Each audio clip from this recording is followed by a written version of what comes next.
കേന്ദ്രമന്ത്രി ഗജേന്ദ്ര സിംഗ് ഷെഖാവത്ത്, കേന്ദ്ര സഹമന്ത്രി സുരേഷ് ഗോപി ഉൾപ്പെടെയുള്ള ആളുകൾ ഈ ഉദ്ഘാടന ചടങ്ങിന്റെ ഭാഗമായിട്ടുണ്ട്. മന്ത്രിമാരായ ആർ ബിന്ദു, കെ രാജൻ തുടങ്ങിയവരും പങ്കെടുക്കുന്നുണ്ട്. ഉദ്ഘാടന ചടങ്ങ് തൃശൂരിൽ പുരോഗമിക്കുകയാണ്. സൂരജ് സജി കൂടി വാർത്തയുടെ വിശദാംശങ്ങളുമായി ചേരുകയാണ്. സൂരജ്, ഈ വലിയ ആഘോഷ കാഴ്ചകളാണ്, നിറമുള്ള കാഴ്ചകൾ തൃശ്ശൂരിൽ നിന്ന് വരുന്നു. പാപ്പന്മാരെക്കുറിച്ച് നമ്മൾ പറഞ്ഞു കഴിഞ്ഞു. പ്ലോട്ടുകളും നിശ്ചല ദൃശ്യങ്ങൾ അതുപോലെ തന്നെ പ്രധാനപ്പെട്ടതാണ്. AI സാങ്കേതിക വിദ്യയൊക്കെ ഉപയോഗിക്കുന്നുണ്ട് ഇത്തവണ എന്നതാണ് പ്രത്യേകതയായി പറയുന്നത്. അവയെല്ലാം തയ്യാറായി കഴിഞ്ഞോ? അവസാന ഒരുക്കവും കഴിഞ്ഞ ഘോഷയാത്രയ്ക്ക് ഒരുങ്ങിക്കഴിഞ്ഞോ?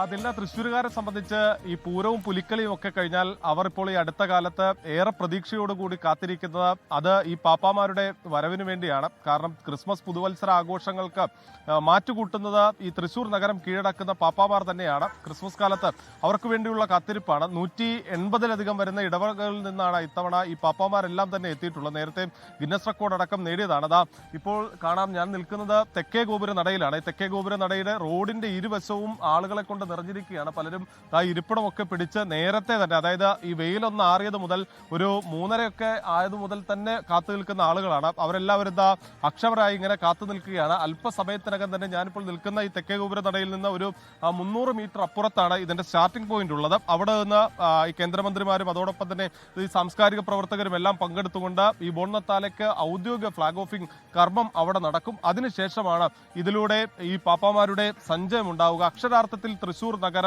ഒരു ചുവന്ന ചെങ്കടലായി മാറാൻ ഇനി അല്പസമയം മാത്രമേ ഉള്ളൂ. ഓരോ വർഷവും ഇവരെ സംബന്ധിച്ച്, ആളുകളെ സംബന്ധിച്ച് അടുത്ത വർഷം എന്തായിരിക്കും എന്നുള്ളതിന് വേണ്ടിയുള്ള കാത്തിരിപ്പാണ്. ആ കാത്തിരിപ്പിലാണ് എല്ലാവരും ഉള്ളത്. പ്രത്യേകിച്ച് ഈ പുലിക്കളിക്കൊക്കെ നമ്മൾ കാണുന്നതാണ്, വലിയ ആവേശമാണ്. അരമണി കുലുക്കി കുടവയർ കുലുക്കി എത്തുന്ന പുലികളാണെങ്കിൽ ഇവിടെ ഈ പാട്ടിനൊപ്പിച്ച് ചുവട് വെച്ചെത്തുന്ന പാപ്പാമാർ തന്നെയാണ്. അതായത് വ്യത്യസ്തമായ ചുവടുകളുണ്ട്. അത് ഓരോ ഇടവകളിലും നേരത്തെ തന്നെ ഈ ചുവടുകളെല്ലാം അയച്ചു കൊടുത്ത് ഈ 180-ലധികം വരുന്ന ഇടവകളിൽ നിന്നെത്തുന്ന പാപ്പാമാരെ പ്രത്യേക പരിശീലനം നൽകിയാണ് ഈ കളത്തിലേക്ക് ഇറക്കുക. അതുകൊണ്ട് തന്നെ ഇവരുടെയൊക്കെ നൃത്തം കാണാൻ ഇപ്പോൾ തന്നെ കാണാം. ആ പ്രത്യേക പാട്ടുകളെല്ലാം തന്നെ ഓരോ വർഷവും പുതിയ പുതിയ പുതിയ പാട്ടുകളൊക്കെ വരും. ആ കൊച്ചുകുട്ടികൾ അടക്കമുള്ളവരൊക്കെ മോളെ എവിടെന്നാ വന്നേ? പാലക്കാട് നിന്ന് വന്നാണോ? ഈ പാപ്പമാരെ കാണാൻ വേണ്ടിയാണോ? ഇതിനു മുമ്പ് ഇത്രയും ക്രിസ്മസ് അപ്പൂപ്പന്മാരെ ഇറങ്ങുന്നത് കണ്ടിട്ടില്ല. എക്സൈറ്റ്മെന്റ് ഉണ്ടോ? വന്നിട്ട് ഞങ്ങൾ രാവിലെ വന്നതാണ്. പിന്നെ കറങ്ങി തിരിഞ്ഞു എത്തി. കണ്ടോ? ഇതെല്ലാം കണ്ടിട്ട് പോവുള്ളൂ. അത് തന്നെയാണ്. അതായത് പാലക്കാട് നിന്ന് വന്ന ആളുകളാണ്. കുട്ടികളുണ്ട്, നിരവധി കുട്ടികളുണ്ട്. മോനെ എവിടുന്നാ? ഒല്ലൂര്. ഇവിടെ നിരവധി കുട്ടികളൊക്കെ ഉണ്ട്. അവരെല്ലാവരും പ്രതീക്ഷയോടുകൂടി കാത്തിരിക്കുകയാണ്. അതായത് 15,000-ലധികം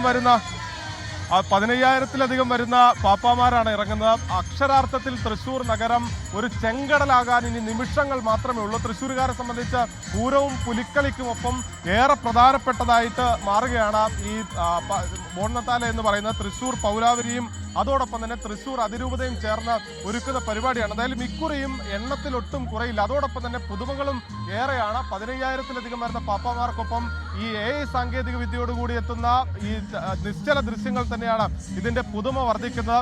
അതോടൊപ്പം തന്നെ ചില സന്ദേശങ്ങൾ നൽകുന്ന, അതായത് സസ്പെൻസ് സന്ദേശങ്ങൾ നൽകുന്ന ഈ നിശ്ചല ദൃശ്യങ്ങൾ ഉണ്ടാകുമെന്ന് പറയുന്നു. പ്രത്യേകിച്ച് ഈ രാജ്യത്തുടനീളം ഉണ്ടാകുന്ന അല്ലെങ്കിൽ ക്രൈസ്തവർക്കെതിരെ നടക്കുന്ന അതിക്രമങ്ങൾക്കെതിരെ പോലും സന്ദേശം നൽകുന്ന ടാബ്ലോകൾ ഉണ്ടാകുമെന്ന് നേരത്തെ തന്നെ അറിയിച്ചിരുന്നതാണ്. അത്തരം പ്ലോട്ടുകൾ കൂടി ഉണ്ടാകുമെന്ന് അറിയുന്നു. അങ്ങനെ AI സാങ്കേതിക വിദ്യ അടക്കം ഉപയോഗപ്പെടുത്തിക്കൊണ്ടുള്ള പ്ലോട്ടുകൾ ഒരുങ്ങിക്കഴിഞ്ഞു. എന്താണ് ഒരുക്കി വെച്ചിരിക്കുന്ന സസ്പെൻസ് എന്നറിയാൻ ഇനി മിനിറ്റുകളുടെ ഇടവേള മാത്രമേ ഉള്ളൂ. ഇപ്പോൾ ഇതിനോടകം തന്നെ സ്വരാജ് റൗണ്ട് ആകെ ജനങ്ങളെ കൊണ്ട് നിറഞ്ഞു കഴിഞ്ഞിരിക്കുന്നു. സ്വരാജ് റൗണ്ടിന്റെ ഇരുവശവും നൂറുകണക്കിന് ആളുകളാണ് ഈ പാപ്പാമാരെ കാത്ത് നിൽക്കുന്നത്. എന്തായാലും ഫ്ലാഗ് ഓഫിന് ഇനി മിനിറ്റുകളുടെ ഇടവേള മാത്രമാണുള്ളതില്ല. സജിയാണ് വാർത്തകൾ വിശദാംശങ്ങൾ നൽകിക്കൊണ്ടിരുന്നത്. എന്തായാലും തൃശൂർ നഗരം ചുവപ്പണിയാൻ പോവുകയാണ്. 10,000-ലധികം പാപ്പമാരാണ് ബോൺനത്താലയുടെ ഭാഗമായി നഗരത്തിൽ നിറയുക. ലോകത്തെവിടെയായാലും ഏത് സമയത്തും 24 വാർത്തകളും ഓഗ്മെന്റഡ് റിയാലിറ്റി പാക്കേജുകളും എക്സ്പ്ലെയിനറുകളും വിശദമായി കാണാൻ ഞങ്ങളുടെ യൂട്യൂബ് ചാനൽ നിങ്ങൾക്ക് സബ്സ്ക്രൈബ് ചെയ്യാം.